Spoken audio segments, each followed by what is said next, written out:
Lorsque toutes les autres alternatives ont échoué, Dieu reste notre seul espoir. Le Seigneur nous a promis du bien à travers sa parole. Il compare sa parole à la pluie et à la neige qui viennent des cieux et restent au sol pour arroser la terre. Elles font pousser le grain, produisant de la semence pour le fermier et du pain pour les affamés. Ésaïe 55, verset 11 dit: Il en va de même pour ma parole, celle qui sort de ma bouche, elle ne revient pas à moi sans effet, sans avoir fait ce que je désire et rempli la mission que je lui ai confiée. Souvenez-vous toujours que Dieu n'est pas un homme pour mentir, ni le fils d'un homme pour revenir sur sa décision. Ce qu'il a dit, ne le fera-t-il pas? Ce qu'il a déclaré, ne l'accomplira-t-il pas? Nombre 23, verset 19. Quel est vraiment le lien manquant?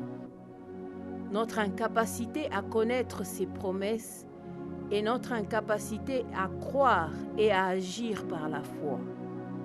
Dieu est toujours fidèle à sa parole. L'Écriture sainte est la parole de Dieu pour nous.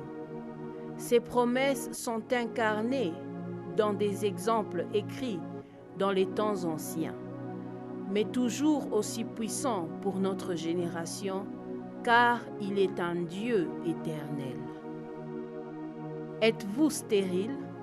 Cela peut être la stérilité dans n'importe quel domaine de votre vie, spirituellement, financièrement, matériellement, une mauvaise santé, socialement, dans la carrière et toutes les autres facultés de la vie.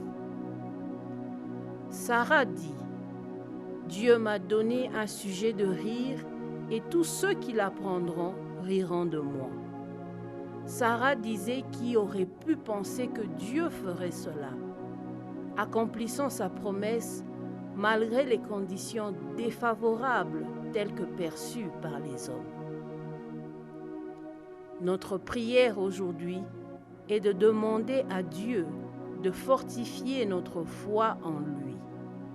Peu importe combien de temps nous avons attendu, croyez en Dieu et lancez-vous dans les profondeurs, car il n'y a rien d'impossible avec Dieu.